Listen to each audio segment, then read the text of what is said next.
Hitler and Eva retreated into his private study and shut the door for the last time. A single gunshot echoed through the bunker walls. When his staff finally rushed in, they found them. Hitler was slumped on the sofa, a self-inflicted gunshot wound to his temple. Eva lay beside him. She hadn't used a weapon, opting instead for a cyanide capsule. She was only 33. Hitler was 56. Following his strict final orders, their bodies were carried up into the scorched garden of the Reich Chancellery. There, they were doused in gasoline and set on fire. When Soviet soldiers eventually reached the site 2 days later, they found nothing but charred remains. The man who had orchestrated a global catastrophe and the deaths of millions spent his final moments hiding in the dark, ending his life in a small, silent room beneath the ruins of his own empire. Joseph Stalin. It's the night of February 28, 1953, and Joseph Stalin is hosting a dinner at his private dacha just outside Moscow. His inner circle is all there, the most powerful men in the Soviet Union. They're eating, drinking, and watching movies late into the night. Stalin is in a rare good mood, laughing with the men who live in constant fear of him. Around 4 a.m., the guests finally leave. Stalin retires to his room and the dacha goes quiet. The next morning, the sun comes up, but Stalin's door remains closed. No orders come out. No phone calls are made. There isn't even the sound of footsteps. His guards and staff stand in the hallway, paralyzed. They are so terrified of the man inside that they refuse to knock. In Stalin's Russia, disturbing the boss without an invitation could be a death sentence. The entire day passes in total silence. It isn't until 10 p.m. that a light finally flickers on inside his room. That small glow gives the guards just enough courage to open the door. They find Joseph Stalin lying on the floor in his pajamas. He's soaked in his own urine, conscious but unable to speak. He had suffered a massive stroke hours ago and had been lying there, helpless on the rug. But even now, the nightmare isn't over. The inner circle is called. They arrive and see their leader dying on the floor, but they are too afraid to act. They call for doctors, but even the physicians are trembling. They know that if they make a mistake, or if Stalin somehow recovers and doesn't like their treatment, they will be executed. For 4 days, the most powerful man in the world lingers in a state of agony. On March 5th, 1953, Joseph Stalin finally dies. Kim Jong-il.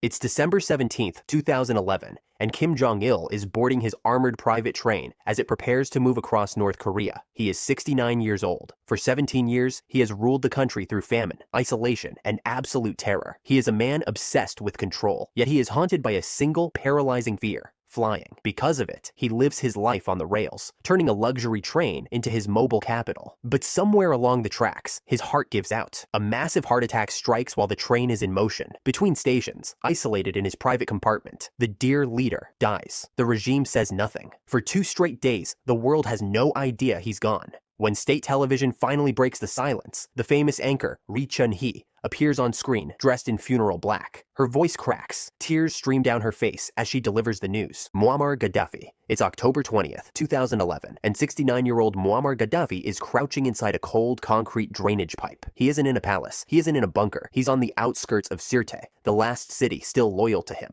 covered in dust and clutching a golden pistol. As the men who found him close in, the man who once called himself the King of Kings is begging them not to shoot. He had ruled Libya with an iron fist for 42 years. That morning, his luck finally ran out. A convoy of vehicles had tried to make a break for it as rebel forces moved in, but NATO aircraft spotted the movement from above. A massive airstrike scattered the convoy, leaving Gaddafi and a few loyalists to flee on foot. They crawled into the pipes to hide, hoping the chaos would pass them by. A rebel fighter found him within the hour. The world didn't learn about his end from a press release. They saw it on shaky mobile phone footage. The video shows Gaddafi being dragged from the pipe, disoriented, bleeding from his head, and surrounded by a mob of angry fighters. The scene is loud, chaotic, and violent. He is shoved and beaten as the crowd drags him toward a truck. In the middle of the shouting, he is heard asking a single question: "What did I do to you?" The official report would later claim he was caught in the crossfire between rebels and his own loyalists. The footage tells a much darker, messier story. Benito Mussolini.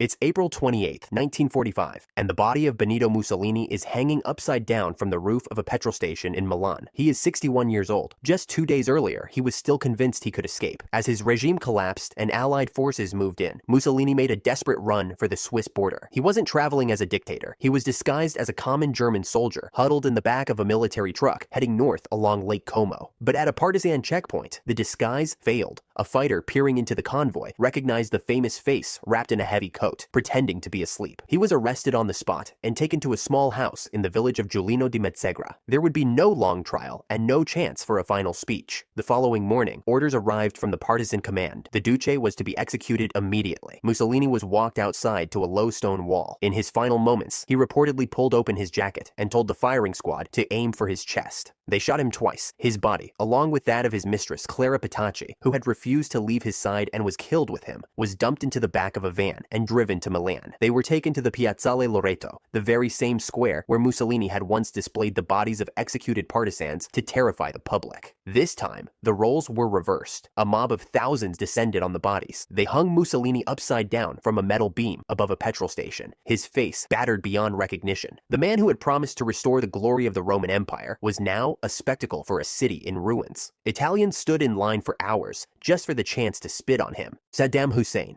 It's December 30th, 2006, and at 6 a.m., Saddam Hussein is being walked toward a wooden gallows in a small nondescript room in Baghdad. He is 69 years old. Outside, the city is still. The path to this room began 3 years earlier in a cramped spider hole near his hometown of Tikrit. When American forces finally pulled him out, the man who had ruled Iraq with absolute terror for 24 years was disheveled, disoriented, and hiding like a fugitive. His trial lasted a year. The verdict was never in doubt. On the morning of his execution, witnesses are struck by how calm he seems. He refuses the black hood. He clutches a Quran. But as the noose is placed around his neck, the formality of the room shatters. Guards and officials begin taunting him. They scream the name of his Shia rival, Muqtada al-Sadr, right into his face. It is chaotic, loud, and entirely unofficial. Saddam doesn't flinch. He looks at the men shouting at him and asks a single, cold question. Is this your manhood? The Iraqi government wanted this to be a controlled, formal execution, but someone in the room is holding a mobile phone. The grainy footage leaks within hours, spreading across the globe in raw, unfiltered detail. The world doesn't see a dignified state ceremony. They see a messy, bitter end in a room filled with shadows.